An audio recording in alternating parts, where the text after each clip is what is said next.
بسم اللہ الرحمن الرحیم۔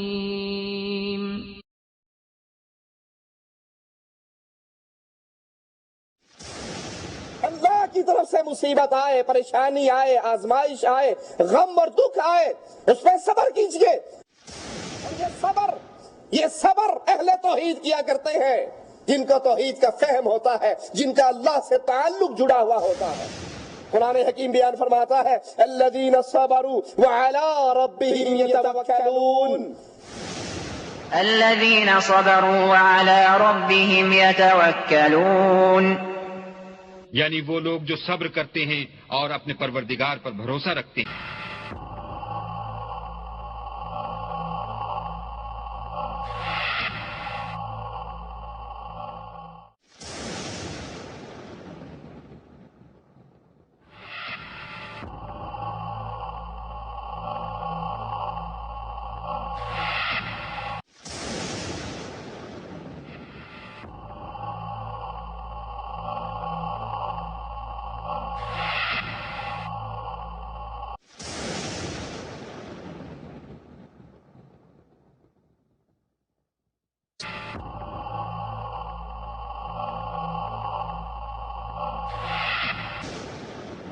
ان الحمد للہ نحمده نصلی علی رسولہ الکریم، اعوذ باللہ من الشیطان الرجیم، بسم اللہ الرحمن الرحیم، انما یوفی الصابرون اجرهم بغیر حساب۔ انسان کی زندگی اس میں غم بھی ہوتے ہیں اور خوشی بھی آتی ہے۔ یہ غم اور خوشی اللہ عز و جل کی طرف سے،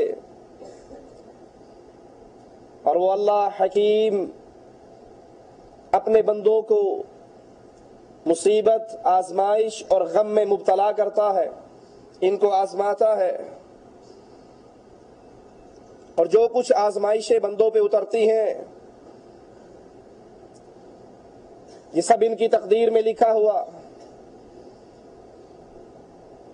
اسی لیے اہل ایمان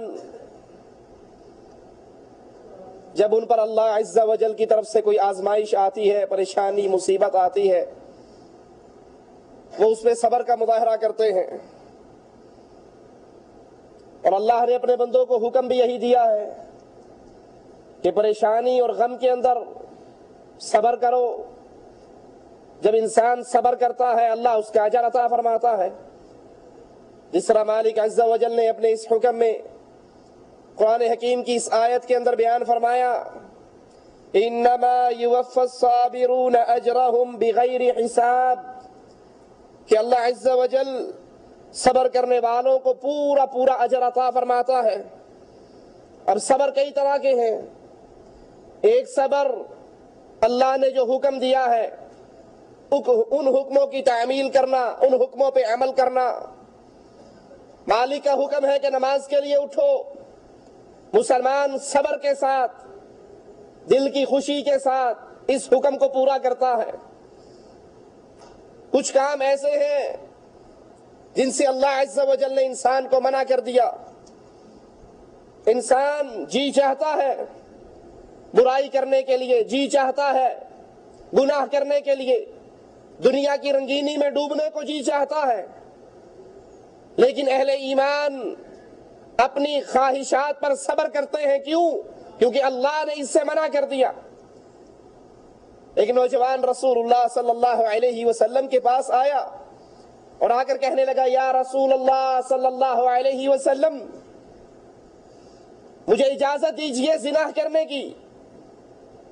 صحابہ کرام نے بڑے غصے سے اس کی طرف دیکھا۔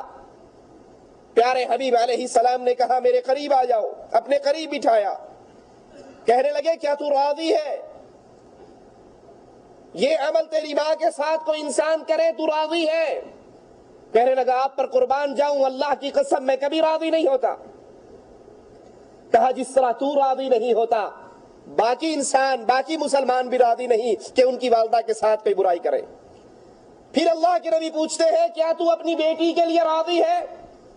اپنی بہن کے لیے راضی ہے، اپنی پھوپھی کے لیے راضی ہے، اپنی بیوی کے لیے راضی ہے، اپنی خالہ کے لیے راضی ہے، وہ کہتے ہیں اللہ کی قسم میں ان کے لیے کبھی راضی نہیں ہوتا۔ فرمایا باقی مسلمان بھی ان کے لیے راضی نہیں ہوتے۔ جس سے تیرا گناہ کرنے کو جی چاہتا ہے وہ کسی کی بہن، کسی کی بیٹی، کسی کی بیوی، کسی کی پھوپھی، کسی کی خالہ ہوگی۔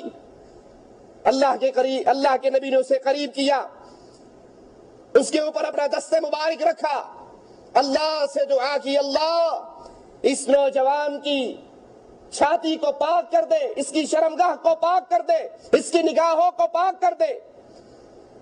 وہ صحابی کہتے ہیں اللہ کی قسم اس کے بعد اس گناہ کا میرے دل پہ کبھی اثر بھی نہیں ہوا۔ دنیا کی رنگینی تو بڑی ہے، لیکن صبر کرنے والے اللہ کے حکموں پر عمل کرتے ہیں، اطاعت کرتے ہیں، صبر کرتے ہیں، اور جن کاموں سے اللہ عز و جل منع کر دیتا ہے اس پہ بھی صبر کرتے ہیں۔ اور کچھ کام اس کی تقدیر میں لکھے ہوئے، وہ مصیبتیں اسے آتی ہیں، اولاد مر جاتی ہے، کاروبار میں نقصان ہو جاتا ہے، مصیبت اترتی ہے، وہ اس پر بھی اللہ کی رحمت کے ساتھ اس پہ صبر کرتا ہے، اور جب انہیں صبر سے برداشت کرتا ہے تو مالک عز و جل اعلان فرماتا ہے والذین صبروا ابتغاء وجہ ربہم، یہ وہ ہے جو اپنی رضامندی، اپنے اللہ کی رضامندی کی طلب کے لیے صبر کرتے ہیں۔ مصیبت آئی، غم آیا، دکھ آیا، پریشانی آئی، آپے سے باہر نہیں ہوتے، آہو زاری، گریہ زاری حد سے بلند نہیں ہوتی، بلکہ صبر کرتے ہیں کہ یہ مصیبت ہے، اس پہ صبر کروں گا اللہ اس کا اجر عطا فرمائے گا۔ ایک صحابی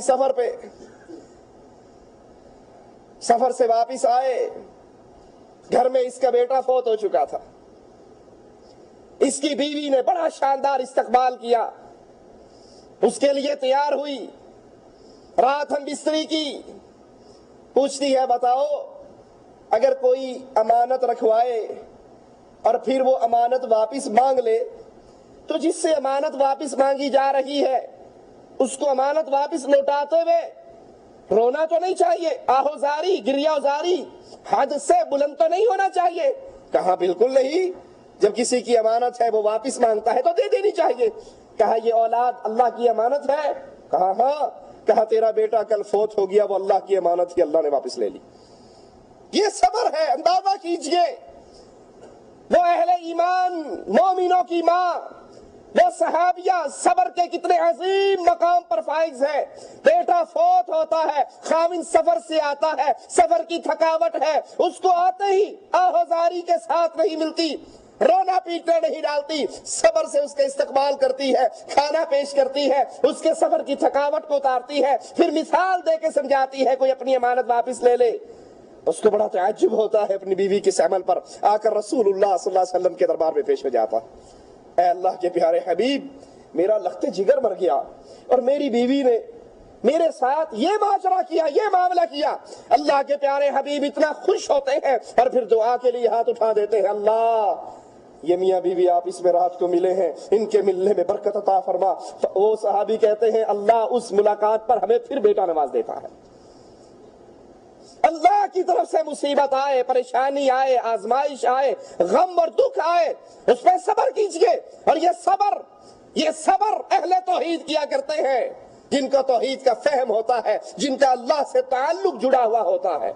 قرآن حکیم بیان فرماتا ہے الذین صبروا وعلی ربہم یتوکلون، جو ان مصیبتوں اور پریشانیوں پہ صبر کرتے ہیں اور وہ اپنے رب پر توکل کرتے ہیں، جس کا بھروسہ اللہ پر ہے، جس کی امیدیں اللہ پر ہے، جو اللہ سے تعلق جوڑ چکا ہے، جو توحید کا فہم حاصل کر چکا ہے، جب اللہ اس پر کوئی مصیبت نازل کرتا ہے تو اس مصیبت پر صبر کرتے ہیں، اور جب یہ صبر کرتے ہیں اللہ اس کے مقام کو بلند کر دیتا ہے۔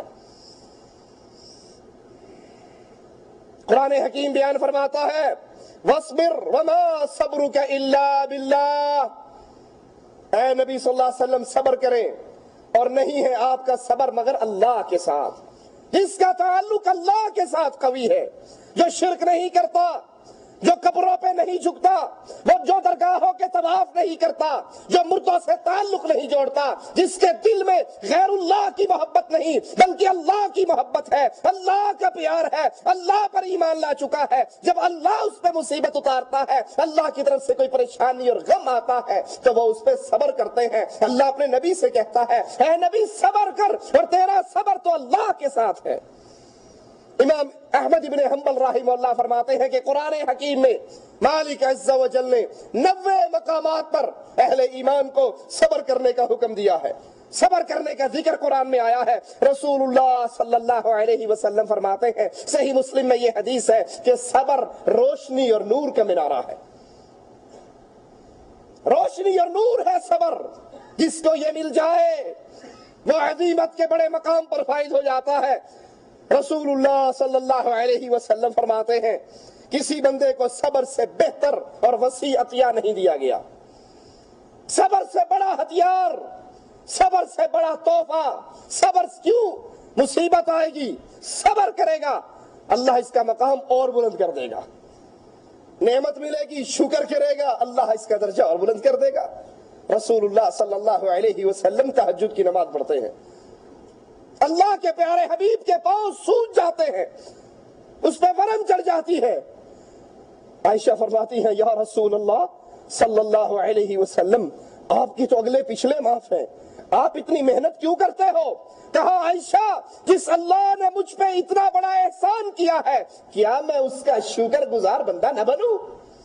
جو شکر کرے اللہ اور عطا کرتا ہے، جو صبر کرے اللہ اس کے درجات کو بلند کر دیتا ہے۔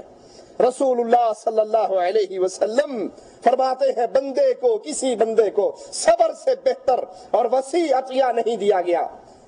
عمر فاروق رضی اللہ عنہ وارضا فرماتے ہیں صبر کے نتیجے میں ہماری معیشت بہتر ہوتی ہے۔ انسان صبر کرتا ہے کہ اللہ تو مالک ہے، تیری طرف سے یہ پریشانی آئی ہے، غم آیا ہے، نہ چہرہ پیٹوں گا، نہ میں سینہ کو بھی کروں گا، نہ کپڑے پھاڑوں گا۔ جب اللہ کی طرف سے آنے والی پریشانی پہ صبر کروں تو مالک اس کا نعم البدل عطا نہیں کرتا۔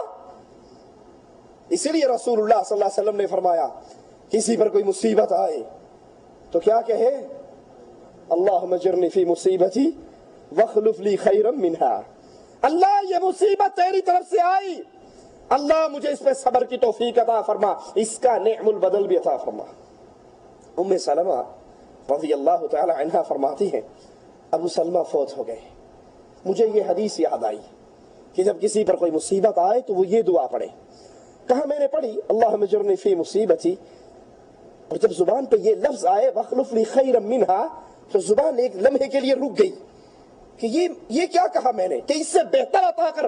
ابو سلمہ اتنی محبت کرنے والا، اتنا پیار کرنے والا، اتنا میرا اچھا خاوند، اس سے بہتر کون ہوگا؟ کہا عدت گزرتی اور محمد کریم نے نکاح کا پیغام بھیج دیا، عدت گزری اللہ کے نبی نے پیغام بھیج دیا۔ تو اہل ایمان جب اس میں مصیبت آتی ہے، تکلیف آتی ہے، وہ اس پہ صبر کرتا ہے۔ اسی لیے علی رضی اللہ عنہ وارضا فرماتے ہیں صبر کا ایمان کے ساتھ وہی تعلق ہے جو سر کا انسان کے جسم کے ساتھ ہے۔ اگر سر کاٹ دیا جائے انسان زندہ نہیں رہتا۔ دل میں ایمان نہ ہو تو صبر، دل میں ایمان نہ ہو تو صبر نہیں۔ یقین تو محرم ابھی آئے گا، من کے کالوں کی مجلسوں میں آپ کو بہت کچھ سننے کو مل جائے گا، وہ پیٹنا، رونا، چیخنا۔ ایک ظالم کی کیسٹ سی ڈی میں دیکھ رہا، اور تو اور اہل بیت پر بے صبری کا وہ تانا دیا اس نے کہ جب حضرت حسین کربلا میں شہید ہوئے تو بی بی زینب جب حسین کا گھوڑا خالی آ رہا تھا، غازی علمدار کا گھوڑا خالی آ رہا تھا، بی بی زینب نے سر سے چادر اتاری، 2 ہتھڑ سر میں مارے، بالوں کو پھاڑا، چہرے کو نوچا اور کہا واہ حسینا، واہ حسینا، واہ حسین۔ یہ کس پر جھوٹ ہے، یہ کس پہ الزام ہے؟ جو محمد کریم علیہ الصلوۃ والسلام کے اہل بیت ہیں، اس سے بڑا ان پر کوئی اور تہمت اور الزام بھی لگ سکتا ہے؟ وہ تو صبر کرنے والے، اللہ کی طرف سے آنے والی آزمائشوں پر اللہ کا شکر ادا کرنے والے۔ ان کے دل ایمان سے بھرے ہوئے، اور علی کہتے ہیں جس کا دل ایمان سے بھرا ہوتا ہے وہ اس مصیبت پہ صبر کرتا ہے، اور جس کے دل میں ایمان نہیں ہوتا وہ صبر نہیں کر سکتا۔ ابن قیم رحمہ اللہ فرماتے ہیں صبر رکنے کا نام ہے، منع ہو جانے کا نام ہے۔ چنانچہ اپنے آپ کو، اپنے جسم کو، اپنی روح کو، اپنی خواہش کو، اپنے نفس کو رونے اور پیٹنے سے روکنے کا نام صبر، زبان کو شکووں سے روکنے کا نام صبر، اعضاء کو چہرہ پیٹنے، سینہ کو بھی کرنے سے روکنے کا نام صبر۔ جو تکلیف آنے پر چہرہ پیٹے، جو تکلیف آنے پر چھاتی پیٹے، جو تکلیف آنے پر کپڑے پھاڑے، جو تکلیف آنے پر زبان سے شکووں کے انبار لگا دے۔ آپ نے دیکھا ہوگا میت کے موقع پر کسی کے گھر میت ہو جائے، عورتیں ہاتھ لمبے کر کر کے بیان کرتی ہیں ابھی تو اس نے دیکھا ہی کیا تھا، ابھی تو 20 سال عمر تھی، اللہ پچھلے سال تو نے اس کے باپ کو اٹھایا، اس سال تو نے اس کو اٹھا لیا، پچھلے سال اس کا بھائی۔ یہ شکوے شکایتیں، اور کہتے ہیں ابھی اس کی مرنے کی عمر ہی نہیں تھی، ابھی تو یہ تھوڑی سی عمر کا تھا۔ اللہ کے بندو یہ جملہ انسان کو کفر کی وادی تک پہنچا سکتا ہے کہ اس کے مرنے کی عمر نہیں تھی۔ کیا تم اللہ سے زیادہ جانتے ہو؟ یہ اللہ سے اتنی ہی عمر پا کر آیا تھا، جتنی عمر پا کے آیا تھا اللہ نے اس کو اٹھا لیا۔ کسی کا بچہ 5 سال میں مرا تو یہ نہ کہیے اس کی عمر ہی کیا تھی، یہ ابھی کیوں مرا، یہ تو کچی ٹہنی تھی، اس کی عمر اللہ کے ہاں 5 ہی سال تھی۔ یہ اپنی عمر پا کر آیا، یہ اپنا رزق کھا کر گیا، یہ اپنے سانس پورے کر کے گیا۔ مصیبت کے وقت زبان سے شکووں کے انبار نہ لگائیے، مصیبت کے وقت آہو بکا بلند آواز سے نہ کیجیے۔ آنکھوں سے رونا کوئی اور بات ہے، وہ رحمت ہے، لیکن چیخنا، چلانا، پکارنا، آپے سے باہر ہونا، بے پردہ ہونا، سبحان اللہ۔ ایک صحابیہ کے بیٹے شہید ہو گئے، وہ اللہ کے نبی صلی اللہ علیہ وسلم کے پاس آ رہی اپنے بیٹے کی شہادت کی خبر لینے کے لیے، اور پردے کی چادر میں چھپی ہوئی۔ صحابہ نے کہا اس بڑھیا کو دیکھو، اس عورت کو دیکھو، اس کا بیٹا قتل ہو گیا اور یہ کس طرح پردے میں لپٹ کر آ رہی ہے۔ ماں بیٹے کے مرنے کے بعد بھی اس کو اپنی چادر کی کتنی فکر ہے، اس کو دیکھو۔ وہ مومنہ مسلمان صحابیہ کہنے لگی لوگو میرا بیٹا قتل ہوا ہے، میری غیرت قتل، میرا بیٹا قتل ہوا ہے، میری غیرت قتل نہیں ہوئی۔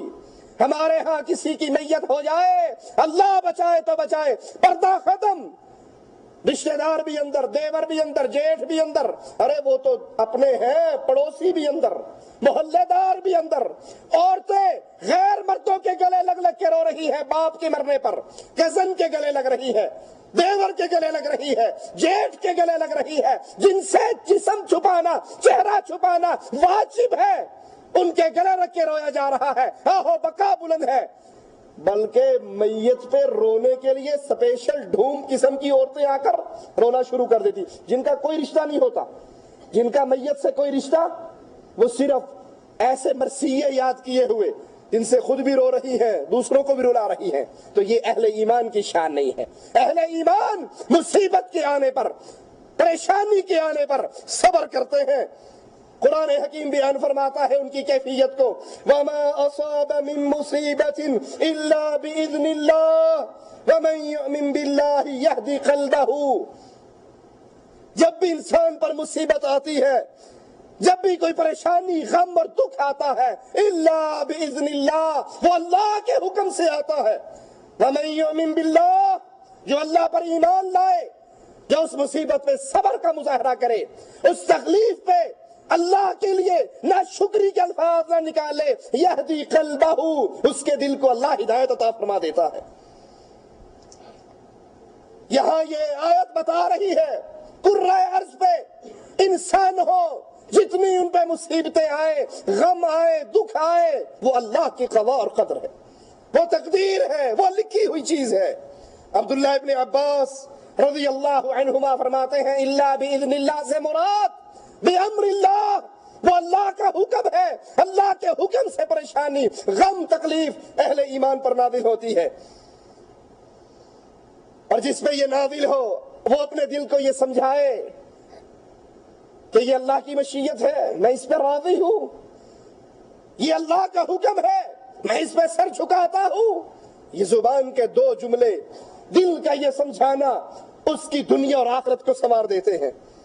صبر کا یہ عظیم الشان مظاہرہ اللہ تعالیٰ سے اجر و ثواب کا طالب بن جاتا ہے، اور وہ اجر و ثواب پھر اللہ اسے کیسے عطا کرتا ہے؟ سب سے بڑی نعمت یہدی قلبہ، اللہ اس کے دل کو ہدایت کے راستے پہ عطا چلا بھی دیتا ہے، اس کو استقامت بھی دے دیتا ہے۔ اور اس سے بڑا خوش نصیب کون ہے جس کا دل ہدایت کے راستے پہ چل پڑے؟ رسول اللہ صلی اللہ علیہ وسلم نے فرمایا تھا نا، انسان کے جسم میں ایک ٹکڑا ہے جسے دل کہتے ہیں، اگر یہ ٹھیک ہو گیا سارا جسم ٹھیک ہے، اور اگر یہ خراب ہو جائے تو سارا جسم خراب ہو جاتا ہے۔ قرآن حکیم فرماتا ہے وَبَشِّرِ الصَّابِرِينَ، مصیبت آنے پہ صبر کرنے والوں کو خوشخبری۔ یکم محرم سے 10 محرم تک چارپائی الٹی کرنے والے کو خوشخبری نہیں، کالے کپڑے پہن کے سینہ کوپی کرنے والے کو خوشخبری نہیں، ماتم کرنے والا، زنجیروں سے پیٹنے والا، تلواروں سے ماتم کرنے والے، آگ کے انگاروں پہ چلنے والے، تلوار کی دھار پہ چلنے والے، یہ اللہ سے لڑائی لڑ رہے ہیں، تو نے ہمارا بندہ کیوں مارا؟ حقیقت تو یہی ہے، یہ اللہ کی قضاء و قدر کا انکار ہے۔ اللہ کی قضاء و قدر پہ ایمان صبر کرنے سے ملتا ہے، اور قرآن خوشخبری دیتا ہے وَبَشِّرِ الصَّابِرِينَ، خوشخبری ہے، بشرا ہے صبر کرنے والوں کے لیے۔ اور وہ کون ہے؟ الَّذِينَ إِذَا أَصَابَتْهُمْ مُصِيبَةٌ قَالُوا إِنَّا لِلَّهِ وَإِنَّا إِلَيْهِ رَاجِعُونَ، وہ خوش نصیب جو مصیبتوں پہ صبر کرے۔ وہ کون ہے؟ جب ان کو مصیبت آتی ہے، جب ان کو تکلیف آتی ہے، قالو، وہ کہہ جاتے ہیں، کہہ اٹھتے ہیں، پکارتے ہیں اِنَّا لِلَّهِ، ہم سارے اللہ کے ہیں، وَإِنَّا إِلَيْهِ رَاجِعُونَ، ہم نے لوٹ کر بھی ادھر ہی جانا ہے۔ وہ مصیبت پہ ماتم نہیں کیا کرتے، وہ مصیبت پہ سینہ کو بھی نہیں کیا کرتے، وہ محرم کا رونے پیٹنے کا مہینہ نہیں بنایا کرتے۔ حمزہ کی لاش، سید الشہداء حمزہ رضی اللہ تعالی عنہ وارضاہ، کٹی پھٹی لاش، میرے آقا کی پھوپھی دوڑتی ہوئی آئی، آقا نے کہا اس کو روک دو۔ آقا کی پھوپھی نے زبان حال سے کہا بھتیجے اس لیے نہیں آ رہی کہ بھائی کی کٹی ہوئی لاش کو دیکھ کر ماتم کروں، چیخوں، واویلا کروں، میں اس لیے آ رہی ہوں اپنے بھائی کے کٹے ہوئے جسم کو دیکھوں، پھر آسمان والے کو کہوں اللہ آج مدینے کی بہنوں نے، مدینے کی بہنوں کے بھائیوں نے اپنا جسم میں سے صرف گردن کٹوائی، صفیہ کے بھائی حمزہ نے تیرے راستے میں گردن نہیں کٹوائی، جسم کا انگ انگ کٹوا ڈالا۔ اہل ایمان پر مصیبت جب بھی آتی ہے قالو، کہتے ہیں اِنَّا لِلَّهِ وَإِنَّا إِلَيْهِ رَاجِعُونَ، اے اللہ ہم بھی تیرے، جن کو اٹھا لیا وہ بھی تیرا، جو چھوڑ دیا وہ بھی تیرا۔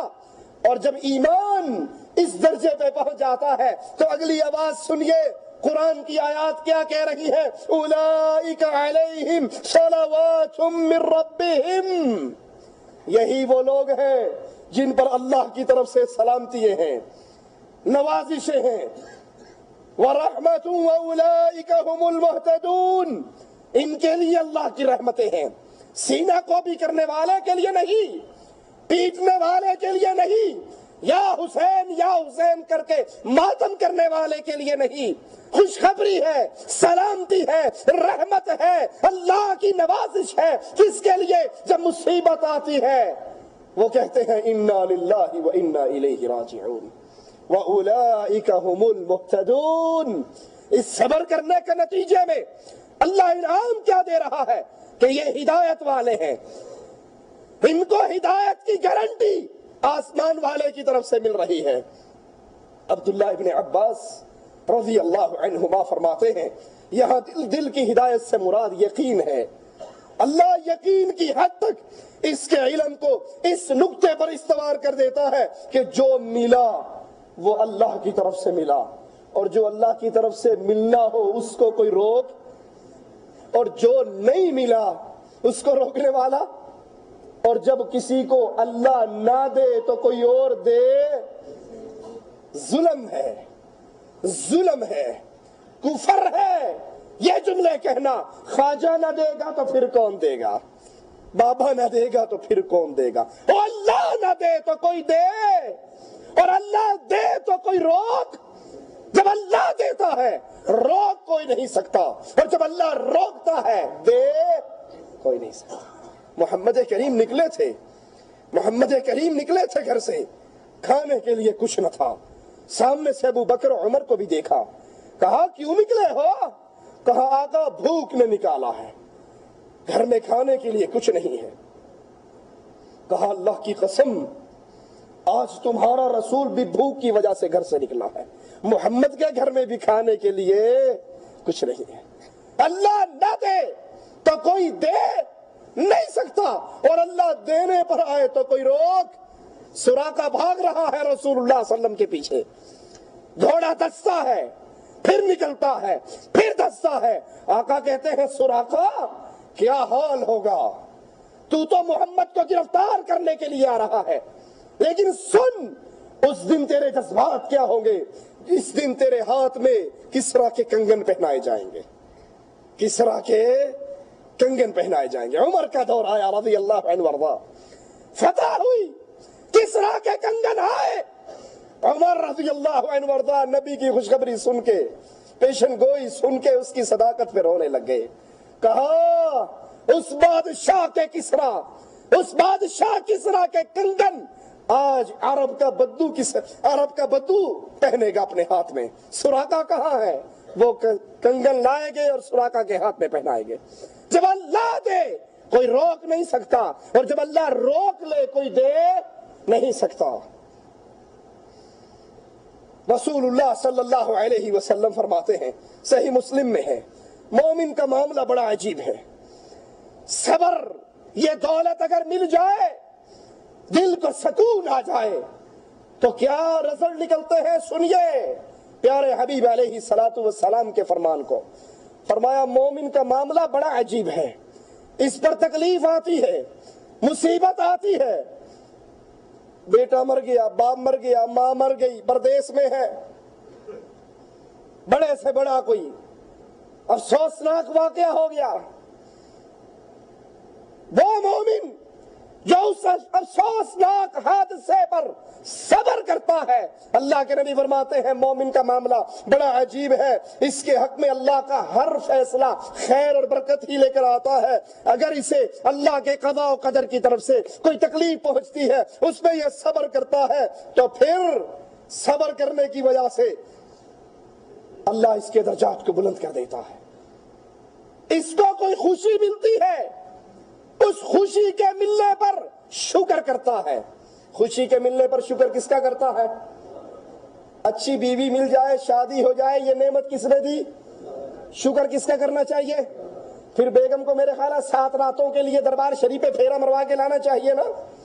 شادی ہوئی، بیوی خاوند کا منہ بعد میں دیکھتی ہے، پیر پگاڑے کا پہلے دیکھتی ہے کہ خیر ادو ہی ہونی جدو بابے کا منہ ویکھائیے، جاؤ دربار کے قبر کی زیارت کر کے آؤ اور قبر کے پھیرے کاٹ کے آؤ۔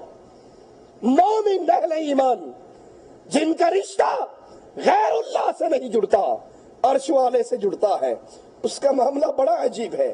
مصیبت آئے صبر کرتا ہے، اور جب صبر کرتا ہے یہ اس کے لیے بہتر ہے، اور جب اسے خوشی ملتی ہے، شادی ہو جائے، اولاد ہو جائے، کاروبار اچھا ہو، خوشی ملے، خوشی میں وہ شکر کرتا ہے، تو یہ اس کے لیے بہتر ہوتا ہے۔ یہ خیر و برکت صرف ایک مومن بندے کے لیے ہے۔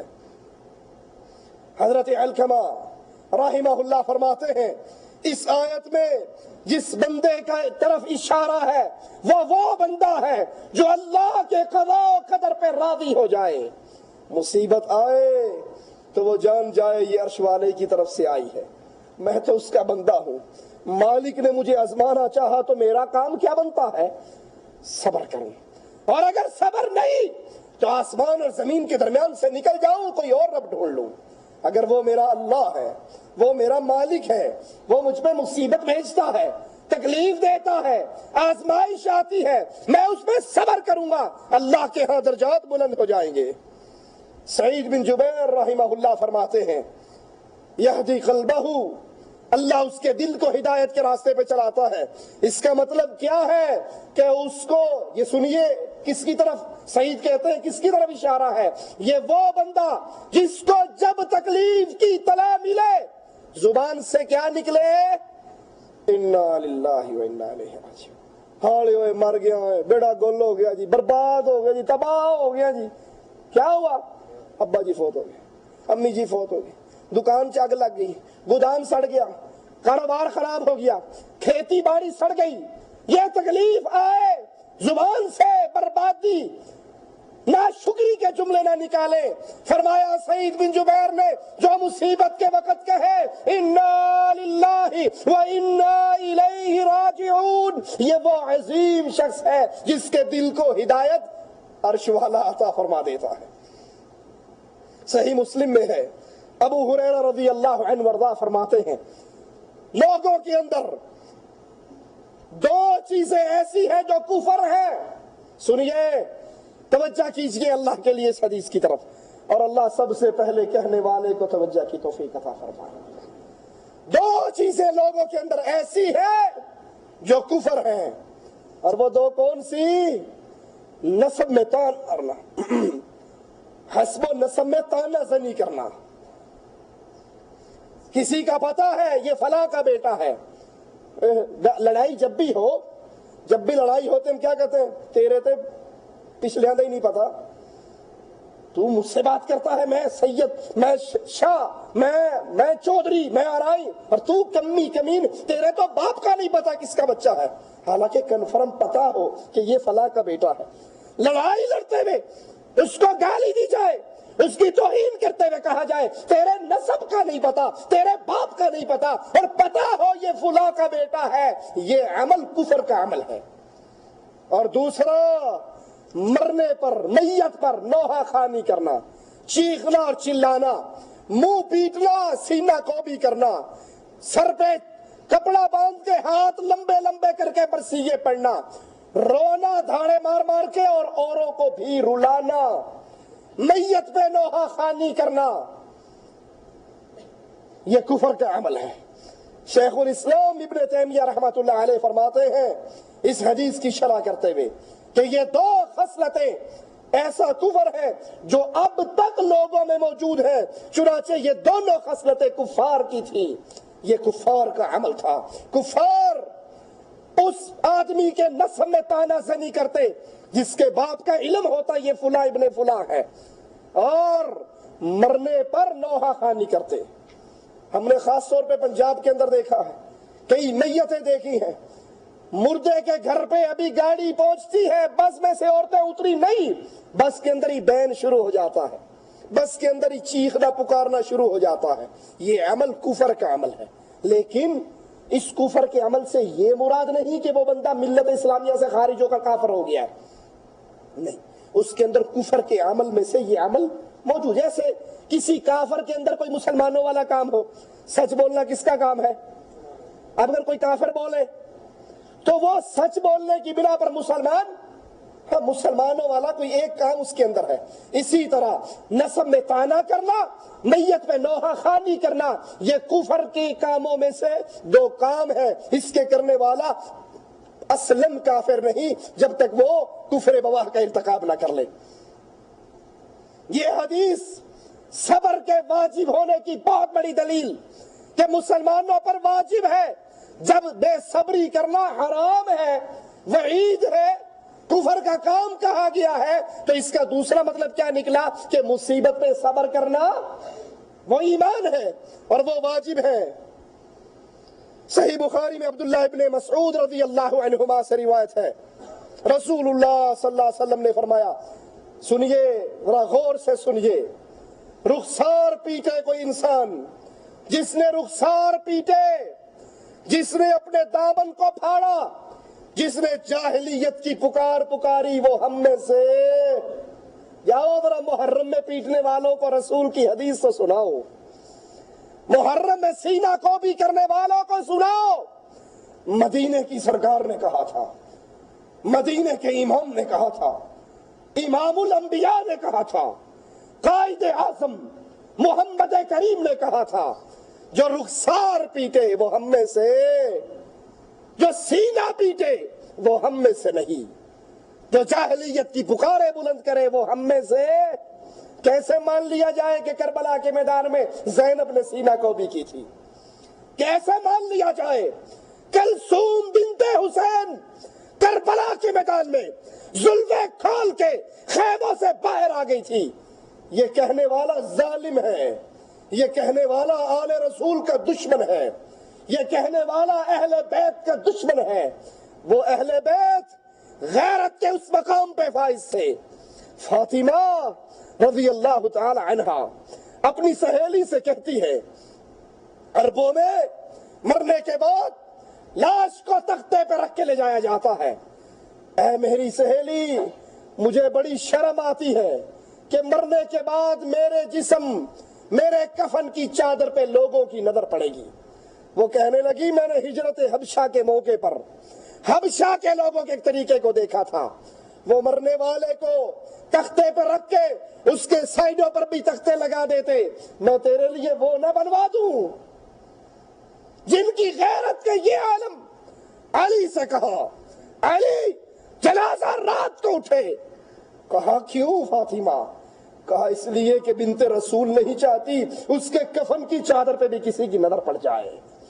اس کے بارے میں ذاکر بکواس کرتے ہوئے کہتا ہے کہ کلثوم بنت حسین نے، زینب نے، رقیہ نے کربلا کے میدان کے اندر سینہ کو بھی کی، زلفوں کو پھاڑا، چہرے کو پیٹا۔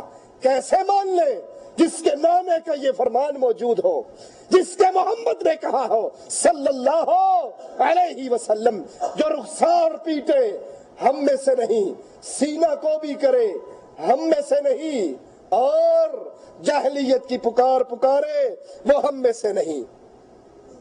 جاہلیت کی پکار، اس میں سے ایک پکار یہ بھی ہے کسی کی ذات پہ تعین کر رہا، اے مراسی نے جی، اے موچی نے، یہ کمی کمین، ہم چودھری، ہم خان، ہم آرائی، ہم سردار، ہم قوم کے وڈیرے، اور یہ موچی، کمار، تیلی، مسلی، ان کو ارے اللہ کے دربار میں، اللہ کے دربار میں، اللہ کے ہاں ذات و پات کو نہیں دیکھا جاتا، وہاں قلب سلیم کو دیکھا جاتا ہے۔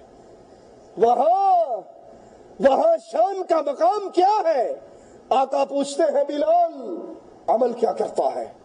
جنت میں چل رہا تھا، تیری زمین پہ چلنے کی جوتیوں کی آواز رب کی جنت میں آ رہی تھی۔ بلال آزاد کردہ غلام، لیکن جس کا تعلق اللہ سے جڑ جائے، ابن خطاب بلال کو کہا کرتے تھے سیدی بلال۔ جاہلیت کی پکار میں سے ایک پکار یہ بھی ہے کہ کسی کی ذات و پات میں قائم کیا جائے اور اپنے بنائے ہوئے مشائخ کا تعصب کیا جائے، اپنے بنائے ہوئے مولوی ڈالتے ٹھیک ہے جی حدیث سے آیا ہے پر ساڈا مولوی صاحب ایویں نہیں چلتا، بات تو ٹھیک ہے حدیث میں آیا ہے، ہمیں پتا ہے قرآن کی آیت ہے، پر ہمارے بابا جی نے یہ پٹی نہیں پڑھائی۔ یہ جاہلیت کی پکار ہے۔ جاہل کہا کرتے تھے جب محمد کریم نے کہا تھا قولوا لا الہ الا اللہ، وہ کیا کہا کرتے تھے اپنے شرک کی دلیل دیتے ہوئے؟ نبی کہتے تھے کہو اللہ کے علاوہ مشکل کشا، حاجت روا، بگڑی بنانے والا کوئی نہیں، الہ کوئی نہیں، معبود برحق کوئی نہیں۔ وہ کہتے تھے سانو نہیں پتا، وجدنا علیہ آباءنا، اسی وڈکیاں نو ایویں ہی کردے ویکھیا ہے۔ ہمارے بڑے قبروں پہ سجدے کرتے تھے، ہمارے بڑے بتوں کا طواف کرتے تھے، ہمارے پاس دلیل کوئی نہیں سوائے اس بات کے کہ بڑوں نے یہ کام کیا۔ آج بھی یہ عام بات ہے نا، آج بھی تو سعودیہ رہ کے 4 سال وہاں سے کما کے آ گیا, تو نیا دین سیکھ کے آ گیا. ہمارے بزرگوں نے یہ باتیں نہیں سکھائی. تیرا پڑنانا 11ویں دیا کرتا تھا, تیرا سکڑ دادا 11ویں دیا کرتا تھا, خاندان نسلوں پہ نسلیں پیڑھیوں پہ پیڑھیاں 11ویں دیتی ہوئی آ رہی ہے. تو اب نیا دین لے کے آ گیا. ہمارے بزرگوں نے یہ کام نہیں کیا. یہ جاہلیت کی پکار ہے. مسلمان کی پکار کیا ہوتی ہے؟ ساری کائنات کی بات غلط ہو سکتی ہے, عرش والے رب کا قرآن غلط, مدینے والے کا فرمان غلط نہیں ہو سکتا. یہ رسول اللہ صلی اللہ علیہ وسلم کی حدیث جب آ جائے یہ ہمارے لیے کافی ہے. اور جب اللہ کے نبی کی بات, قرآن کی بات کائنات سے ٹکرا جائے, کائنات کو چھوڑا جا سکتا ہے, محمد عربی کو چھوڑا نہیں جا سکتا.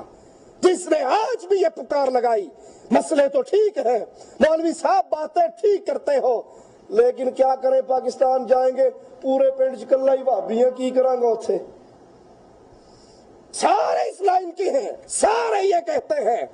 انہیں کہو ساروں کی بات کی گارنٹی عرش والے نے نہیں دی, اور محمد کریم کی گارنٹی عرش والے نے وما ينطق عن الهوى ان هو الا وحی یوحى.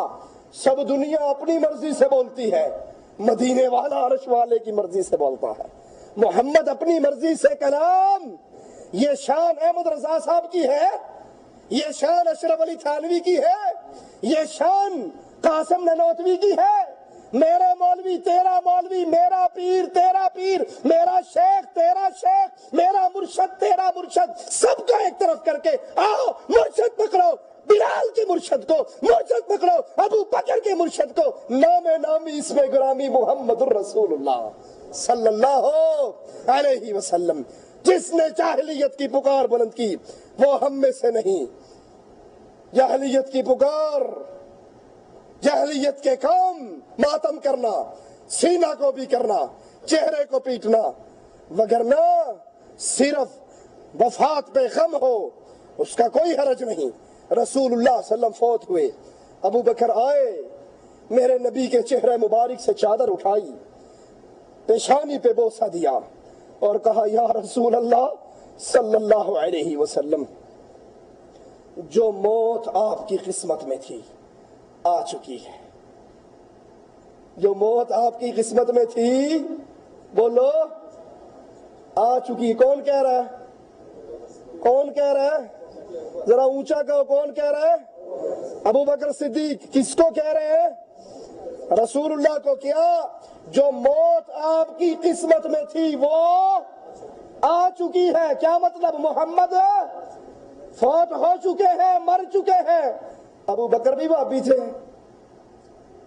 یہ کہنے والوں نبی نہیں مرے, نبی کو مردہ کہنا گستاخی ہے.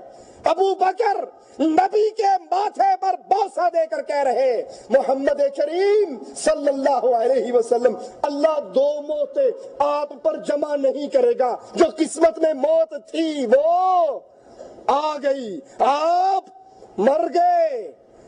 یہ فتویٰ لگانے والوں کے نبی کو مردہ کہنے والا گستاخ ہوتا ہے, ابو بکر پہ کیا فتویٰ لگاؤ گے؟ آؤ آگے چلو. فاطمہ رضی اللہ تعالی عنہا بنت رسول, جگر گوش ہے رسول, نبی کی وفات پہ کہتی ہے یا ابتا اجاب ربا دعا. بابا بابا اللہ نے بلایا اور تو چلا گیا, اللہ نے بلایا تو چلا گیا. صحابی سے پوچھتی ہے انس کس دل اور گردے سے تو نے میرے بابا کے جسم پر مٹی ڈالی, کیسے پسند کیا تم نے محمد کریم کے مبارک جسم پر مٹی ڈال دو. کہا اے بنت رسول ہم نے پسند نہیں کیا, ہمیں شریعت نے حکم یہی دیا تھا, ہم مجبور تھے. فاطمہ بھی کہہ رہی ہے بابا زندہ نہیں ہے, فوت ہو کے چلا گیا صلی اللہ علیہ وسلم. شیخ الاسلام ابن تیمیہ رحمۃ اللہ علیہ فرماتے ہیں میت پر رونا, صرف آنسو بہانا یہ رحمت ہے. رونا رحمت ہے, یہ اللہ کی قضاء و قدر کے منافی نہیں ہے. رسول اللہ صلی اللہ علیہ وسلم کا بیٹا ابراہیم رضی اللہ عنہ وارضا فوت ہوئے، اللہ کے نبی کی آنکھوں سے آنسو بہنے لگے، آپ رونے لگے، لیکن کیا کہا؟ واللہ یا ابراہیم انا بفراقک لمحزونون، اے ابراہیم تیری جدائی سے ہم بڑے غمگین ہو گئے، تیرے جدا ہونے سے ہم غمگین ہو گئے۔ زبان سے وہی کہیں گے جس سے اللہ راضی ہوگا، زبان سے وہی کہیں گے جس سے اللہ راضی ہوگا۔ انا للہ و انا الیہ راجعون۔ میرے نبی کریم علیہ الصلوۃ والسلام کا نواسہ فوت ہوا، آپ نے نواسے کی کیفیت کو دیکھا، رونے لگ گئے۔ حضرت سعد بن معاذ نے پوچھا، اے یا رسول اللہ صلی اللہ علیہ وسلم، اے اللہ کے حبیب آپ بھی روتے ہو؟ اللہ کے نبی نے فرمایا، سعد یہ رونا رحمت ہے، بغیر چیخو پکار کے، بغیر آہو زاری کے، آنسوؤں کا بہانا، یہ رونا رحمت ہے جو اللہ اپنے بندوں کے دلوں میں ڈالتا ہے، اور اللہ اپنے ان بندوں پر رحم فرماتا ہے جو دوسروں پر رحمت اور شفقت کا معاملہ کرتے ہیں۔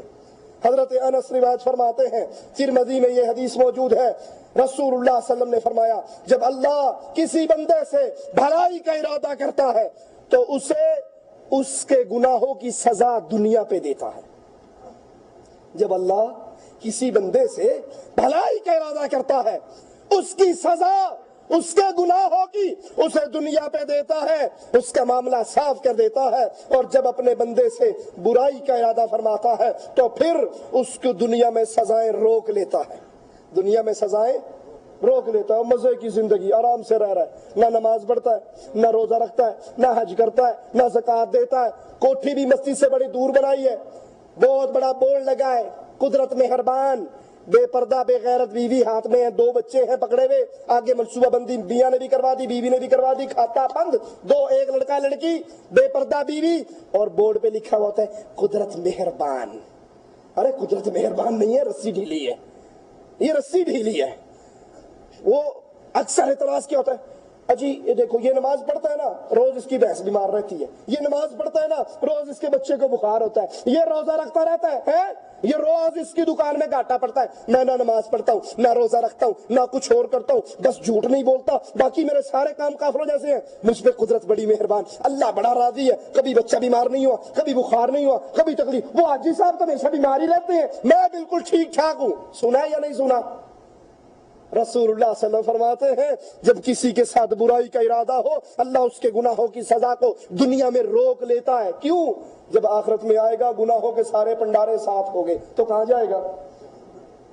اور نیک بندہ جو نماز پڑھ رہا ہے، نماز پڑھ رہا ہے، نماز پڑھ کے باہر نکلتا ہے، جوتی کو اٹھا کے لے گیا، یہ کہتا ہے انا للہ و انا الیہ راجعون۔ گھر آتا ہے، پتا بیٹا بیمار ہو گیا، اس کی دوائی لے کر آیا، بیوی بیمار ہو گئی، کہتا ہے اللہ پاک یہ اللہ کی آزمائشیں ہیں۔ رسول اللہ فرماتے ہیں اللہ اپنے بندے کو دنیا میں آزماتا ہے، یہاں تک آزماتا ہے کہ اس کی سارے گناہوں کے سارے معاملات میں باغ کر دیتا ہے، وہ اس حال میں زمین پہ چل رہا ہوتا ہے کہ اس کے نامہ اعمال میں ایک گناہ بھی نہیں ہو، ادھر موت آتی ہے ادھر جنت کھل جاتی ہے۔ لیکن کس کے لیے؟ یہ کس کے لیے ہے؟ جو صبر کرے، جو مصیبتوں پہ، اور جو جوتی چوری ہونے کے بعد مولوی صاحب کے پاس، مولوی صاحب تہاڈی تقریر سن کے مسجد تے گیا اور جوتی چکی، ہن 200 روپے مجھے۔ آپ کی تقریر سن کے مسجد گیا تھا، جوتی چوری ہوگی، پھر مولوی کا کیا قصور ہے اس میں؟ مولوی صاحب جب سے نماز شروع کی ہے جانور بیمار ہونے لگے۔ یہ آزمائشیں ہیں، اللہ آزماتا ہے تمہیں کہ یہ پکے میری طرف دل لگا کے آ رہے ہیں یا ڈاما ڈول ہیں۔ ٹھیک ہوتا رہا، چلتے رہے، جہاں تھوڑی تکلیف آئی پاجی اپنا سلام، 7 سلام ایسی نمازوں کو ہم نہیں کر سکتے، ہم کاروباری آدمی ہیں۔ شیخ الاسلام رحمت اللہ علیہ فرماتے ہیں دنیا میں مشکلات و مصائب کا آنا نعمت ہے، اس کو عذاب نہ سمجھو، اس پہ پریشان نہ ہو۔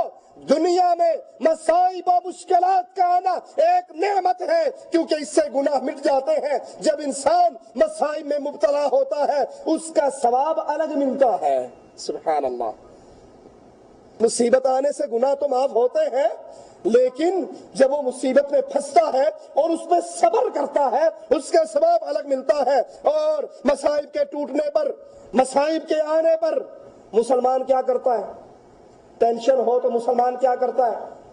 ناراض نہ ہونا، کڑوی بات کرنے لگا ہوں، اللہ سب سے پہلے مجھے اس پہ عمل کی توفیق عطا فرمائے۔ دیندار بندے پر مصیبت آئے تو کیا کرتا ہے؟ اللہ کے نبی پر پریشانی آتی تو کیا کہتے تھے بلال سے؟ ارحنا یا بلال، بلال اذان دو، 2 رکعتیں نماز پڑھیں، اللہ سے باتیں کریں کو دل کو سکون ملے۔ اور ہم کیا کرتے ہیں مصیبت آنے پہ؟ پریشانی آئی، کوئی بیماری کا فون، کوئی ٹینشن آئی، ڈبی نکال لی، بھائی سگریٹ کیوں پیتے ہو؟ مجھے صاحب بڑی پریشانی، ٹینشن ہے، ٹینشن ریلیز کر رہا ہوں۔ بھئی یہ کون سی ٹینشن ریلیز ہے؟ ٹینشن آئی، پریشانی آئی، غم آیا، دکھ آیا، فوراً VCR لے کے فلمیں دیکھ کے بیٹھ لیں۔ کیا اچھی بڑی ٹینشن ہے، دماغ ریلیز کر رہا ہوں، بڑی پریشانی ہے پیچھے، تو ذرا فلمیں دیکھ کے نا روح کو سکون ملتا ہے۔ یہ موسیقی ہماری روحوں کی غذا ہے نا، ہے یا نہیں ہے؟ بھائی روح 2 طرح کی ہے۔ روح کتنے طرح کی ہے؟ 2 طرح کی۔ ایک کہاں جائے گی؟ جنت میں۔ ایک کہاں جائے گی؟ جہنم میں۔ قرآن کون سی روح کی غذا ہے؟ جو جنت میں جائے گی۔ تو پھر خود ہی سوچ لو نور جہاں کے گانے کون سی روح کی غذا ہے، لتا منگیشکر کے گانے کون سی روح کی غذا ہے، انڈین پاکستانی پشتو فلمیں کون سی روح کی غذا ہے؟ فیصلہ خود کر لو۔ جنت میں جانے والی روح کا تعارف میں کروا دیتا ہوں، اس کی غذا کیا ہے؟ اللہ کا ذکر، قرآن کی تلاوت۔ اور کالے کوٹھے میں جانے والے روح کی فیصلہ آپ خود کر لو کہ اس کی غذا کیا ہے۔ ہاں، جو انسان مصیبت آنے پہ، تکلیف آنے پہ نہیں سنبھلتا تو یہ مصیبت اور تکلیف اس کے لیے مزید شر کا دروازہ کھول دیتی ہے، اور جو اس پہ صبر کرتا ہے پھر اللہ سے، اللہ کی طرف رجوع کرتا ہے، جتنی مصیبتیں آتی ہیں اتنی دعائیں زیادہ، اتنی نمازیں زیادہ، سجدے زیادہ، تو قرآن بتاتا ہے اولئک علیہم صلوات من ربہم ورحمۃ واولئک هم المہتدون۔ یہ ہے مصیبتوں پہ صبر کرنے والے، ان پر اللہ کی رحمتیں، سلامتیاں اترتی ہیں، اور یہی ہدایت پانے والے ہیں۔ اور جو اس طرح پھر دنیا کے اندر مصیبتوں پہ صبر کرے، سنے پھر انعام کیا ملتا ہے؟ قرآن حکیم بتاتا ہے ان المتقین فی جنات ونہر فی مقعد صدق عند ملیک مقتدر۔ اہل ایمان، اللہ سے ڈرنے والے، مصیبتوں پہ صبر کرنے والے یقیناً متقین جنتوں میں اور نہروں میں ہوں گے۔ سوچئے ایک آدمی کو گورنمنٹ کی طرف سے ایک قصر مل جائے، محل مل جائے، اور وہ دریائے راوی کے کنارے پر ہو، گنگا کے کنارے پر ہو، کیا خیال ہے اس کے دل میں کتنا سرور اور خوشی آئے گی؟ میرا مکان کتنا ہی پیارا ہے، سامنے دریا ہے، سامنے جنگل ہے، صبح اٹھتا ہوں ٹھنڈے ٹھنڈے پانی کی ٹھنڈی ٹھنڈی ہوائیں آتی ہے، درختوں پہ سبزے پہ نظر پڑتی ہے، آنکھوں کو ٹھنڈک مل جاتی۔ دنیا میں مزے سمجھتا ہے نا اپنے۔ اور کتنا خوش نصیب ہے وہ جنتی جس کی جنت، جس کے گھر کے اندر سے دودھ کی نہریں، شراب کی نہریں، شہد کی نہریں، میٹھے پانی کی نہریں۔ اللہ ہم جتنے بیٹھے ہیں سب کو اپنی رحمت سے جنت الفردوس عطا فرما دے۔ اللہ ہمارے گناہوں کو معاف فرما دے۔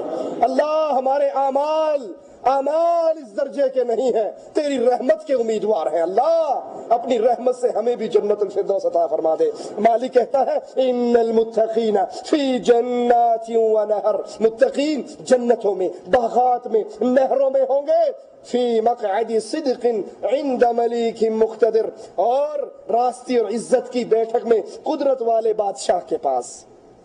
اللہ کے لیے اعلیٰ مثال سمجھانے کے لیے بات کرتا ہوں۔ آپ کسی کمپنی میں کام کرتے ہیں، فورمین ہیں، آپ کے کام سے آپ کا کفیل اتنا خوش ہو کہ فورمینی سے اٹھا کر آپ کو پرسنل سیکرٹری بنا لے۔ جب واپس اپنے روم، اپنی کمپنی میں ملنے کے لیے آؤ گے تو پاؤں زمین پہ لگے ہوں گے، 2 فٹ اونچے ہوں گے نا۔ کفیل کا پرسنل سیکرٹری ہے، کیا کہنے میرے، اتنی میری ان سے چلتی۔ اللہ کے لیے اعلیٰ مثال سمجھانے کے لیے بات، جس مومن بندے سے اللہ راضی ہو کے اپنا پڑوس جنت الفردوس عطا کر دے، اس سے بڑا خوش نصیب اللہ ہم سب کو ان خوش نصیبوں میں شامل فرما دے جن کی شان تو نے یہ بیان کی۔ وہ جنات میں، باغات میں، نہروں میں، اور تیرے پاس ہوں گے، تیرے مہمان ہوں گے۔ کیا خوش نصیب ہے! مہمان وہ ہے، میزبان تو ہے، مہمان وہ ہے میزبان۔ اللہ ہم سب کو اپنے مہمانوں میں شامل فرما لے۔ ابی داؤد میں ہے رسول اللہ صلی اللہ علیہ وسلم کی مجلس میں بیٹھا ہوا ایک شخص، اس نے کہا مجھے کبھی بیماری نہیں۔ لوگ خوشی یہ سمجھتے ہیں ہمیں بخار نہیں ہوتا، ہم بیمار نہیں ہوتے۔ یہ بندہ خوش نصیب کیوں؟ بیماری آنے سے، تکلیف آنے سے، بخار آنے سے. ایک روایت میں ہے جس طرح درخت کے پتے جھڑ جاتے ہیں اس طرح بخار کے آنے سے، بیماری کے آنے سے گناہ انسان کے جھڑ جاتے ہیں. رسول اللہ صلی اللہ علیہ وسلم نے فرمایا بڑا اجر و ثواب کڑی آزمائشوں کے نتیجے میں حاصل ہوتا ہے. اللہ جب کسی قوم سے محبت کرتا ہے، سنیے اللہ جب کسی قوم سے محبت کرتا ہے انہیں آزماتا ہے، اور جو اللہ کی آزمائشوں پر راضی ہو جاتا ہے ان کے لیے اللہ کی رضامندی ہے، اور جو اللہ کی آزمائشوں پہ ناراض ہو جاتا ہے اس کے لیے اللہ کی ناراضگی ہے. تکلیف آئے، مصیبت آئے، غم آئے، دکھ آئے، اگر راضی ہوں گے اللہ راضی ہوگا، اور اگر ناراض ہوں گے تو تم سے پھر اللہ ناراض ہو جائے گا. رسول اللہ صلی اللہ علیہ وسلم فرماتے ہیں ہر شخص کا اس کے دین کی بقدر امتحان لیا جاتا ہے. ہر کسی پہ مصیبت اتنی آتی ہے جتنا اس کے ایمان قوی ہوتا ہے، جس کے اتنے ایمان کے مطابق اللہ اس کو آزماتا ہے، اس پہ تکلیفیں اتارتا ہے. رسول اللہ صلی اللہ علیہ وسلم فرماتے ہیں جب اللہ کسی قوم سے محبت کرتا ہے تو اس قوم کو آزمائشوں میں مبتلا کرتا ہے. اللہ کے نبی صلی اللہ علیہ وسلم طائف کی طرف جا رہے ہیں لا الہ الا اللہ کی دعوت دینے کے لیے، اور طائف والے، اب نبی اللہ کو تو پتا تھا نا کہ میرے نبی کے ساتھ کیا سلوک ہوگا. اللہ کو پتا تھا یا نہیں تھا؟ پتا تھا. اللہ چاہتا اپنے نبی کو روک نہیں سکتا تھا کہ پیارے ادھر نہ جاؤ تجھے ماریں گے، لیکن اللہ بھیج رہے جاؤ تبلیغ کرو، اور نبی کو پتھر پڑ رہے ہیں. اور نبی بھی اس آنے والی آزمائش پہ کیسے راضی، پہاڑوں کا فرشتہ آتا ہے کہتا ہے آقا اجازت دے دو ان طائف کی بستی والوں پر 2 پہاڑ گرا کے ان کو پیس کے رکھ دوں. میرے آقا آنکھیں کھول کے کہتے ہیں فرشتوں، نبی کے جذبات کو زبان دی جائے تو کچھ یوں کہا جائے گا فرشتوں میں رحمت بنا کر بھیجا گیا ہوں زحمت بنا کر. اللہم اہدی قومی فإنہم لا يعلمون. اللہ میری قوم کو ہدایت دے دے، یہ مجھے جانتے، یہ پتھر مار رہے ہیں اور نہیں جانتے میں ان کو جہنم سے بچانے کے لیے آیا ہوں، جہنم سے نکالنے کے لیے آیا ہوں. جب اس طرح تکلیف آئے اور پھر وہ اس تکلیف پر راضی ہو تو اللہ عز و جل ان کو کیسے انعام عطا فرماتا ہے. وَلَقَدْ أَخَذْنَاهُمْ بِالْعَذَابِ فَمَا اسْتَكَانُوا لِرَبِّهِمْ وَمَا يَتَضَرَّعُونَ. اور بد نصیب لوگوں کی مثال یہ ہے، اللہ کہتا ہے جب میں انہیں عذاب میں پکڑ لیتا ہوں یہ لوگ نہ اپنے رب کے سامنے جھکتے ہیں، نہ روتے ہیں، نہ معافی مانگتے ہیں. جو مصیبت آنے پہ، تکلیف آنے پہ، غم آنے پر پھر بھی اللہ کی طرف رجوع نہیں کرتے، اللہ سے معافیوں کا سوال نہیں کرتے، یہ بد نصیب لوگ ہیں. خوش نصیب وہ ہے تکلیف آئی، غم آیا، مصیبت آئی، اولاد میں مصیبت آئی، مال میں مصیبت آئی، کاروبار میں مصیبت آئی، شادی بیاہ میں مصیبت آئی، طلاق ہو گئی، آج نکاح ہوا صبح طلاق ہو گئی، یہ سب اللہ کے حکم سے ہے، اللہ کی آزمائشیں ہیں. اللہ آزماتا ہی اتنا ہے جتنا ایمان ہو. اب جو صبر کرے گا وہ درجات کی بلندی پائے گا، اور جو روئے پیٹے گا اس کے لیے پھر خسارہ ہے دنیا میں بھی اور آخرت میں بھی. اللہ سے دعا ہے اللہ ہمیں اپنے آخرت کے خساروں سے محفوظ رکھے. اقول قولی ھذا واستغفر اللہ لی ولکم ولسائر المسلمین فاستغفروہ انہ هو الغفور الرحیم. بینک میں فکس ڈپازٹ پر جو رقم بینک کی طرف سے ملتی ہے اس کا کیا حکم ہے؟ پہلا حکم تو یہ بتائیے آپ کے فکس ڈپازٹ میں رکھا کیوں ہے؟ فکس ڈپازٹ جو سور کی طرح حرام ہے، خنزیر کی طرح حرام ہے، سود کی رقم. آپ نے اپنا مال فکس ڈپازٹ میں رکھا ہی کیوں؟ مومن کے لیے لائق موت و حیات کا پتہ نہیں، موت و حیات کا پتہ نہیں. آج مر جاؤں میرے بینک کے اندر میرا مال فکس ڈپازٹ پڑا ہے، وہ وراثت بن کے کس کے کھاتے میں جائے گی؟ اولاد مزے کرے گی، جوتے کس کو پڑیں گے؟ ہاں جس بھائی نے غلطی سے یہ رقم وہاں رکھی اس کے لیے سب سے پہلی نصیحت تو یہ ہے اپنے مال کو وہاں سے نکال لو. جتنا رکھا تھا اصل زر وہ آپ کے لیے حلال ہے، اس کو نکال کے اپنے استعمال میں لے آؤ. اور جو اس کے اوپر آپ کو سود ملا ہے، جو اس کے اوپر آپ کو سود ملا ہے وہ حرام ہے، سور اور خنزیر کی طرح. اس کو اللہ نام پہ نہیں دیا جا سکتا، اس کو اپنے استعمال میں نہیں لایا جا سکتا. ہاں کہیں باتھ روم بنوا دو، کہیں سڑک بنوا دو، بغیر ثواب کی امید رکھے ہوئے، بغیر ثواب کی امید رکھے ہوئے، اللہ نام پہ نہیں دینا. کہیں گندی لٹرینیں بنوا دو، کہیں سڑک پھینک دو، اس پیسے کو ضائع کر دو. رفع دین کی احادیث معلوم ہونے پر رفع دین نہ کرے، اس کا کیا حکم ہے؟ ایک شخص کو صحیح بخاری کی احادیث دکھا دی جائے، وہ صحیح بخاری میں احادیث اپنی آنکھوں سے پڑھ لے، اپنی آنکھوں سے پڑھ لے کہ بخاری میں 5 حدیثیں ہیں، مسلم میں 6 حدیثیں ہیں، اور بخاری مسلم وہ کتابیں ہیں جس پر پوری امت کا اتفاق ہے کہ یہ قرآن حکیم کے بعد سب سے صحیح ترین کتابیں ہیں. اپنی آنکھوں سے حدیثیں پڑھ کر جو شخص یہ کہے کہ حدیث مجھے پتا ہے، ہم نے اپنی آنکھوں سے پڑھی ہے، بخاری و مسلم میں ہے، لیکن میرے مذہب میں نہیں ہے، میرے مولوی صاحب نے یہ فتویٰ نہیں دیا، میرے شیخ نے یہ فتویٰ نہیں دیا، ایسا بندہ گمراہ ترین انسان ہے جو حدیث رسول کو کسی مولوی کی وجہ سے ٹھوکر مارے، کسی پیر اور شیخ کی وجہ سے ٹھوکر مارے، کسی امام اور حضرت کی وجہ سے ٹھوکر مارے، وہ گمراہ انسان ہے. ٹھیک ہے.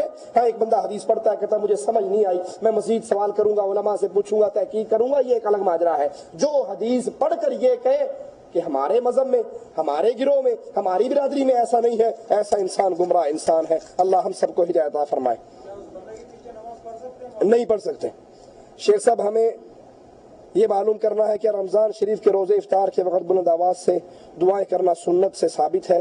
حدیث میں آتا ہے جب افطاری کے وقت روزے دار دعا کرتا ہے اس کی دعا قبول ہوتی ہے. روزے دار کی دعا بہرحال عموم آتا ہے حدیث میں، روزے دار کی دعا قبول ہوتی ہے. تو افطاری کے وقت آپ اپنے دل میں دعائیں کریں.